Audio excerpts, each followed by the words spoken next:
Good morning, Evergreen Online. Well, it's that time of the month again, time for Church in the Park. And that means that this morning the congregation is gathering at Arcadia County Park for a good time of food and fellowship together. Now, these gatherings are just as spiritually important as our services because it creates a space for us to build a church family. And I would actually argue that community time like Church in the Park is just as important as some of our teaching. You see, if I preach to you on YouTube or on the radio or on television, no matter how good and Christ-focused the teaching is, if you're just hearing the teaching, then it's just a message. But church is the shared life of the people who gather around that message. These Church in the Park gatherings have allowed us to nurture that shared life. And so I invite you, come out if you can. We'd love to see you. Now, this morning is the culmination of our summer Sundays with our children's ministry and promises to be a fun time for our kids to wrap up their summer journey. As always, come and stop by for 10 minutes or be with us for the entire 2 or 3 hours. We just want to see you and share life with you. As we head into August, we've just a couple of important announcements for you as we consider all that's happening in our church programming. First, just a reminder, if you haven't already done so, please switch over to our new online giving platform.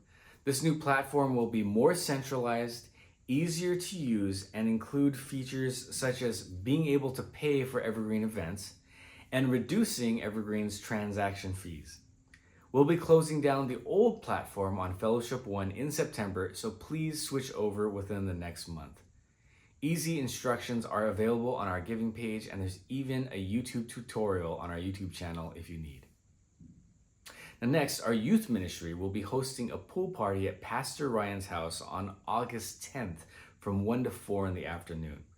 If you're a student between the 6th and 12th grade, according to the 2023 to 24 school calendar, we invite you out to celebrate the end of summer with swimming and games.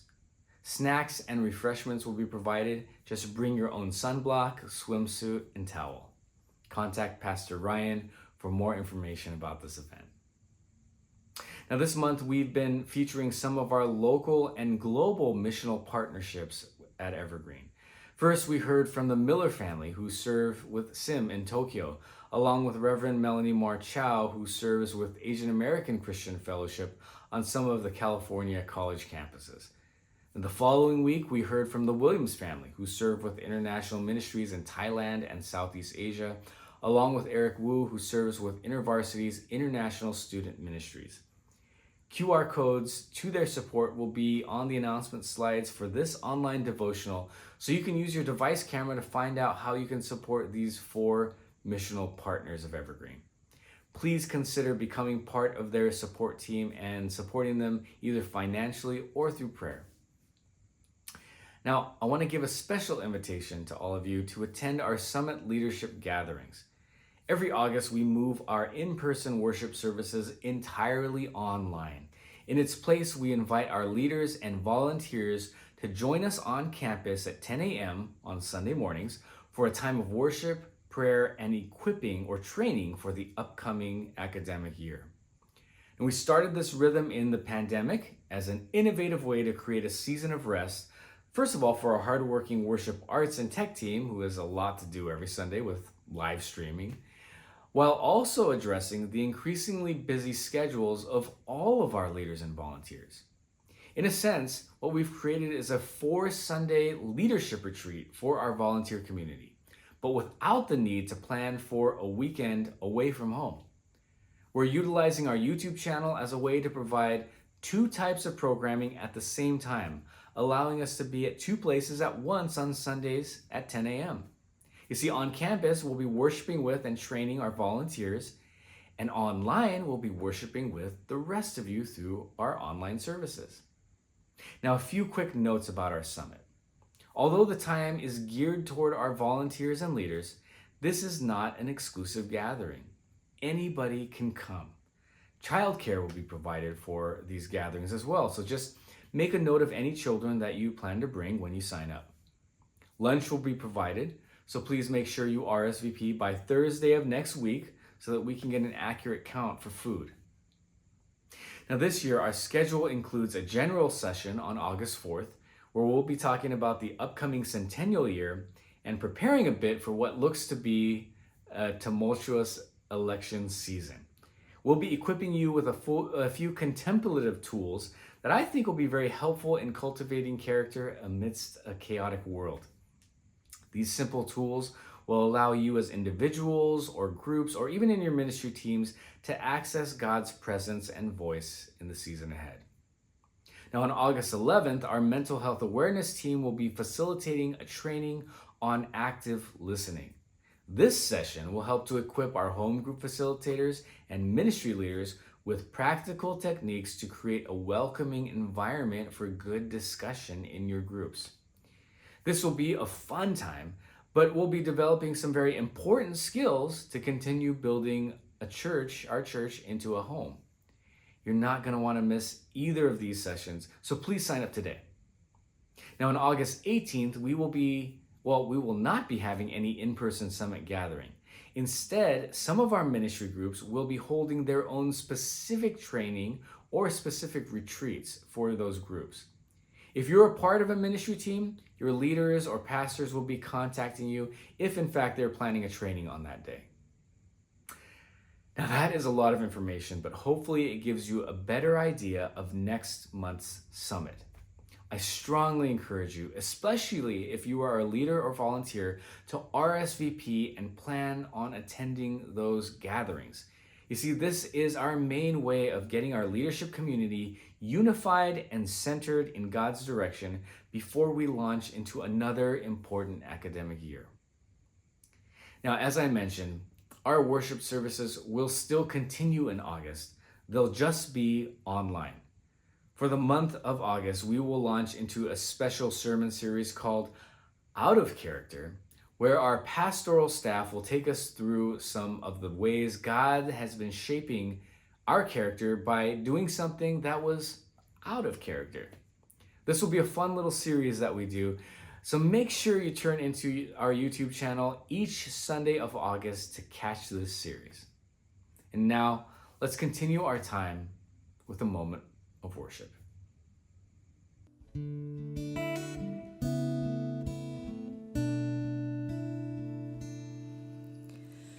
Purify my heart, let me be as gold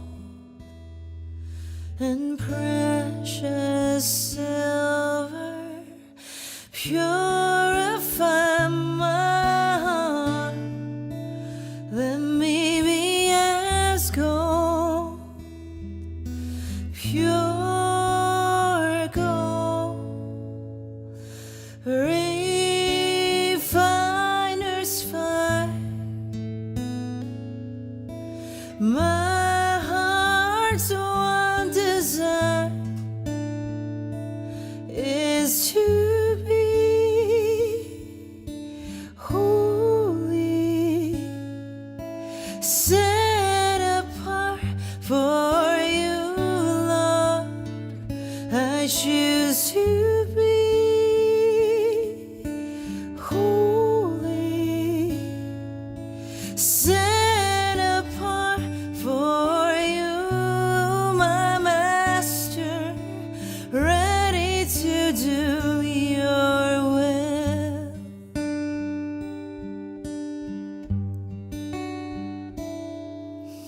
Purify my heart, cleanse me from within, and make me holy. Purify my heart, cleanse me from my sin, deep within. Refiner's fire, my heart's one desire is to be holy, set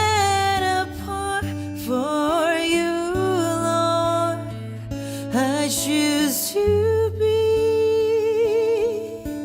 holy, set apart for you, my master, ready to do your will.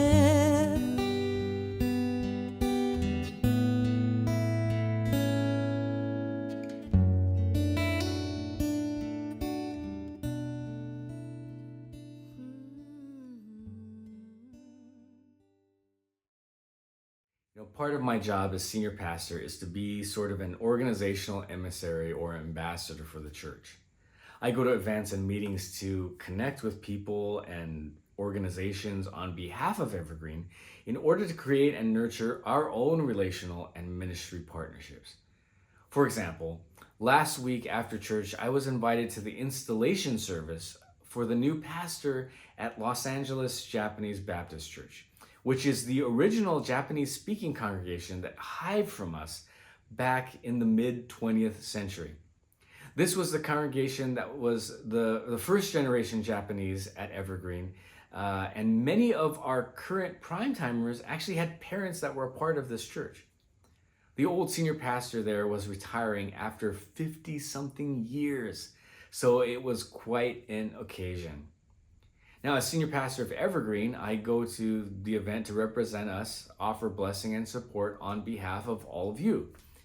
What I was struck with when I was there was that this congregation had faithfully remained a Japanese-speaking church after all these years, ministering to the remnant of Japanese-speaking Angelenos in the area.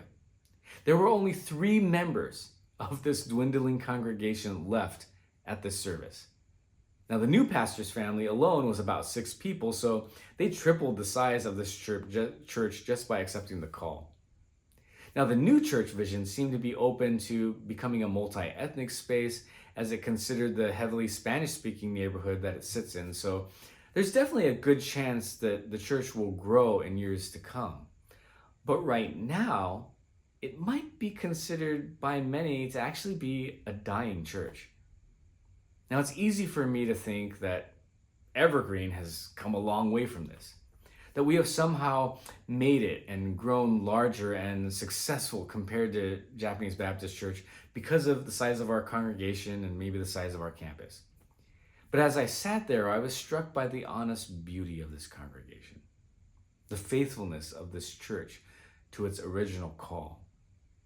The old senior pastor, Reverend Yamada, 96 years old, who broke down and wept at one point of the service, I'm sure because of a flood of emotions, maybe grieving as he said goodbye to the calling that he had devoted half his life to, but also maybe a flood of joy as he passed the baton to someone he felt that God had anointed for this new season of the church.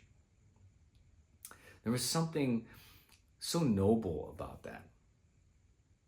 And here was this new pastor, Reverend Chun, who had accepted this daunting call to help resurrect this congregation.